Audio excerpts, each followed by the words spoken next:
Welcome back to PS Marvelous Spoken English. Best wishes to all. Subscribe my channel, click the bell icon and touch all option. You will receive my notifications.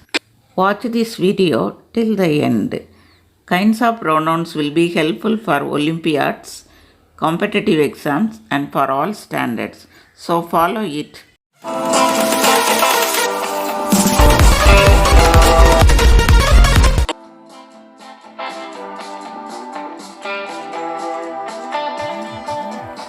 Let us see personal pronouns.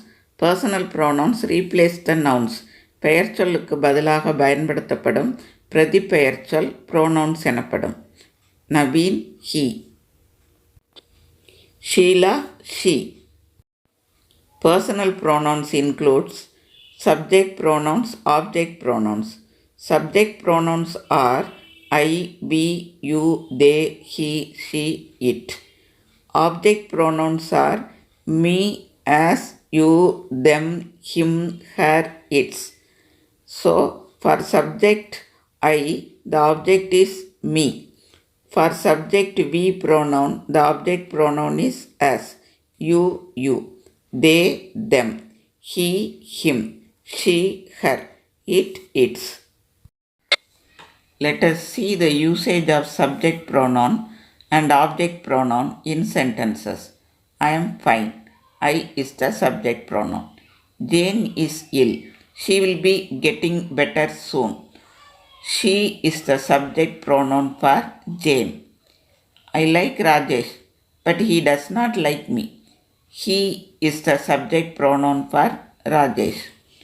My mom is a teacher. She is excellent in her teaching. She is the subject pronoun for my mom. Rahul and I are playing cricket. We like cricket very much. We is the subject pronoun for Rahul and I. Ranjit and Venu are my friends. They like me very much. They is the subject pronoun for Ranjit and Venu. We sent her some flowers. She sent us some fruits. We and she are subject pronouns.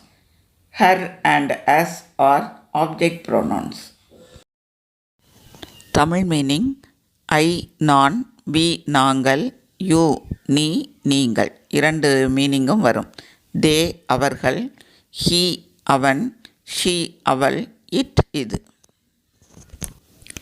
You will be used for both singular and plural. You என்பது நீ என்ற ஒருமைக்கும் நீங்கள் என்ற பன்மைக்கும் பயன்படுத்தப்படும். Object pronouns me எனக்கு, as எங்களுக்கு, you உனக்கு, உங்களுக்கு. It will come for both singular and plural. ஒருமைக்கும் வரும், பன்மைக்கும் you. Them அவர்களுக்கு, him அவனுக்கு, her அவளுக்கு, it இதை. Now listen. I know Krish. We know Krish. You know Krish. They know Krish. He knows Krish. She knows Krish. It knows Krish. இதில் I, we, you, they, he, she, it இவையெல்லாம் subject pronoun. Krish knows me. Krish knows us. Krish knows you. Krish knows them. Krish knows him. Krish knows her. Krish knows it. இதில் me, as, you, them, him, her, it இவையெல்லாம் object pronoun. Krish knows me. கிறிஷுக்கு என்னை தெரியும். Krish knows us. கிறிஷுக்கு எங்களை தெரியும். Krish knows you. கிறிஷுக்கு உன்னை தெரியும் அல்லது கிறிஷுக்கு உங்களை தெரியும். Krish knows them. கிறிஷுக்கு அவர்களை தெரியும். Krish knows him. கிறிஷுக்கு அவனை தெரியும். Krish knows her. கிறிஷுக்கு அவளை தெரியும். Krish knows it. கிறிஷுக்கு இதை தெரியும். Now let us see possessive pronouns. Subject pronoun I, possessive pronoun mine. We, ours, you, yours. They, theirs. He, his. She, hers. It, its. Ram, Ram's. Apostrophe you should use. Mine என்னுடையது. Ours எங்களுடையது. Yours உன்னுடையது. Theirs அவர்களுடையது, his அவனுடையது, hers அவளுடையது, its இதனுடையது, ராம்ஸ் ராமினுடையது. So anything whose possession should be told in possessive pronouns. பொருட்கள் யாருடையது என்பதை possessive pronounsல் கூற வேண்டும். Now let us see examples. The book is mine. இந்த book என்னுடையது. The school is ours. இந்த school எங்களுடையது. The pencil is yours. இந்த pencil உன்னுடையது, singular. The reserved seats are yours. இந்த reserved seats எல்லாம் உங்களுடையது, plural. The house is his. இந்த வீடு அவனுடையது. The box is hers. இந்த box அவளுடையது. The notebook is Ram's. இந்த notebook ராமினுடையது என்று பொசஷனை கூறும் பொழுது we should use possessive pronouns. Next let us see reflexive pronouns.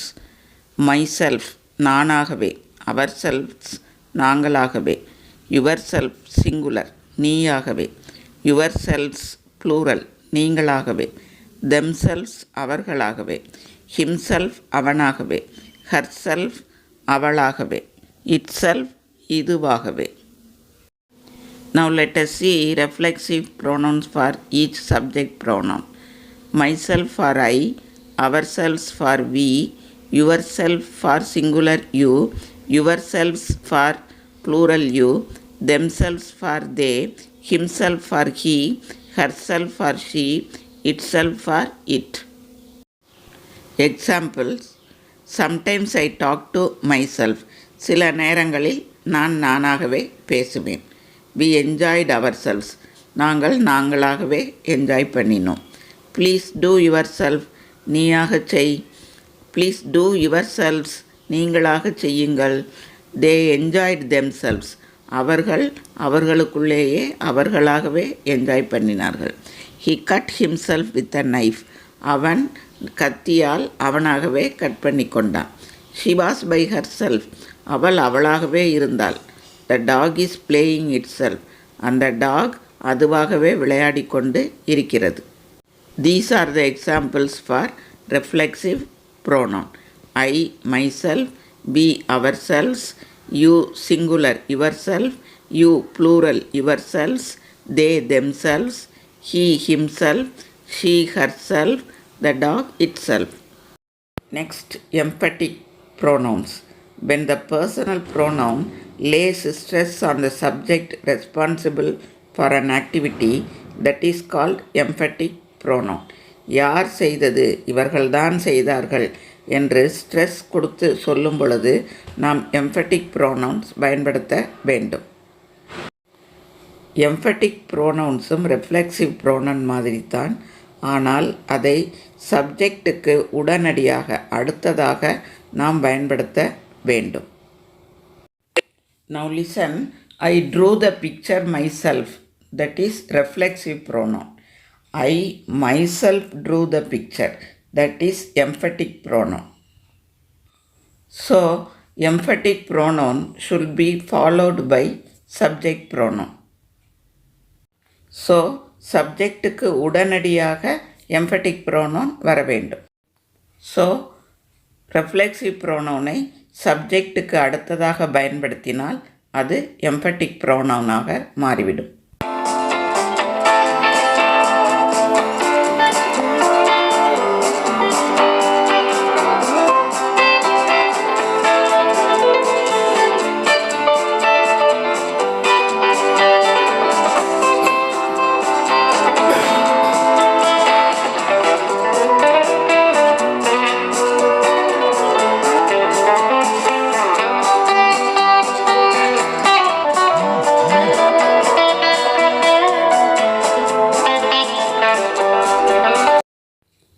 Now let us see relative pronouns. It relates to some noun going before it. It helps to combine the two sentences. இரண்டு sentences-ஐ இணைப்பதற்கு இந்த pronoun பயன்படும். I know the girl. She danced well. These are two sentences. How to relate? I know the girl who danced well. So here who is the relative pronoun? பொதுவாக இந்த relative pronoun நவுனை தொடர்ந்து வரும். who, whose, whom are relative pronouns. இவை பர்சன்ஸை தொடர்ந்து பர்சன்ஸுக்கு அடுத்ததாக வரும். Harish whom we praised is good at his studies. நாம் யாரை பேசினோமோ அந்த ஹரிஷ் ஸ்டடீஸில் கெட்டிக்காரன். The manager whose car was stolen has informed the police. யாருடைய கார் தொலைந்ததோ அந்த மேனேஜர் போலீஸிடம் இன்ஃபார்ம் பண்ணி இருக்கிறார். Anu is the only person who can help us. நமக்கு உதவி செய்யும் ஒரே நபர் யார்? அது அனு. ஸோ இங்கு 2 வாக்கியங்களை ஹூ, ஹூஸ், ஹூம் என்ற ரிலேட்டிவ் ப்ரோனவுன்ஸ் போட்டு இணைத்திருக்கிறோம். இதற்கு முன்னால் வருபவை அனைத்தும் நேம்ஸ் ஆஃப் பர்சனாக இருக்கும். Now which that relative pronoun will be followed by things. Things வந்தால் அதற்கு அடுத்தாற்போல் which that பயன்படுத்தி அந்த 2 சென்டென்ஸையும் நாம் இணைக்க வேண்டும். The book which you gave me was lost. நீ எந்த புக்கை கொடுத்தாயோ அது தொலைந்து விட்டது. புக் என்பது ஒரு திங், ஒரு பொருள். அதை இணைக்கும் relative pronoun which. This is the girl whose ring was stolen yesterday. Eat all that you like. Show me the story book which you bought. In these sentences, whose, that, which are relative pronouns. இந்த சென்டென்சஸ்களில் whose, that, which இவையெல்லாம் relative pronouns 2 சென்டென்ஸ்களை இணைப்பதற்கு பயன்படுகின்றன. who, whom, whose, what, which இவையெல்லாம் question words, that is interrogative words.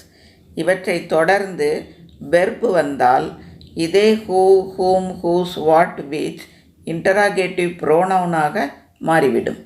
when these interrogative words are followed by a verb, it will become interrogative pronoun. Example, who are you, whom do you want, which is your book, who is your son, what happened. இதில் who, whom, which, who, what இவையெல்லாம் interrogative words. இவற்றை தொடர்ந்து are, do, is, happened என்ற verbs வந்துள்ளதால் இவை interrogative pronoun எனப்படும். who, whom, which, who, what அனைத்தும் interrogative pronoun-ஆக மாறும். Next, demonstrative pronouns. When this, that, these, those are followed by verb, that is called demonstrative pronoun. This, that, these, those இவற்றிற்கு அடுத்தாற்போல் verb வந்தால் அது demonstrative pronouns எனப்படும். Example, this is my school, that is my book, these are good story books, those are delicious fruits. இதில் this, that, these, those அடுத்தாற்போல் is, are என்ற be verbs வந்துள்ளது. அதனால் இவற்றை demonstrative pronoun என்று கூறுகிறோம். Next pronoun is indefinite pronouns. Those pronouns which do not refer to particular person or thing are called indefinite pronouns. ஒரு குறிப்பிட்ட நபரையோ குறிப்பிட்ட பொருளையோ குறிப்பிடாத ப்ரோனவுனுக்கு indefinite pronouns எனப்படும்.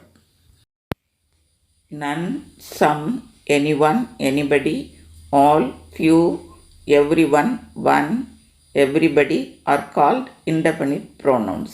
இவையெல்லாம் indefinite pronounsகள் ஆகும். Few escaped from the avalanche. Many people were there, but I knew none. One does not know what will happen in the future. In these sentences, few, none, one are indefinite pronouns. இந்த சென்டென்சஸில் few, none, one இவையெல்லாம் indefinite pronouns ஆகும். avalanche means பனிப்புயல். Now let us see distributive pronouns. Each, either, neither are called distributive pronouns. Each, either, neither இந்த words எல்லாம் distributive pronouns ஆகும். Example, neither of the answers are correct. Each girl has received a present. இதில் neither, each distributive pronouns. Next, reciprocal pronouns. Each other, one another. are called reciprocal pronouns. Each other, one another என்ற வார்த்தைகள் என்ற nouns reciprocal pronouns ஆகும். They denote reciprocal or mutual action. ஒன்றையொன்று சார்ந்திருக்கும் ஆக்ஷனில் பயன்படும் nouns reciprocal pronouns எனப்படும். Anu and Kavya like each other. Anu and Kavya like one another. In these sentences, each other and one another are reciprocal pronouns. இந்த sentencesல் each other, one another reciprocal pronouns ஆகும். Identify the italicized words and answer to which pronouns they relate. Follow the questions. பின்வரும் கொஸ்டின்ஸில் பெரிய எழுத்துக்களில் இருக்கும் வார்த்தைகள் எந்த ப்ரோனவுனை குறிக்கும் என்று குறிப்பிடவும்.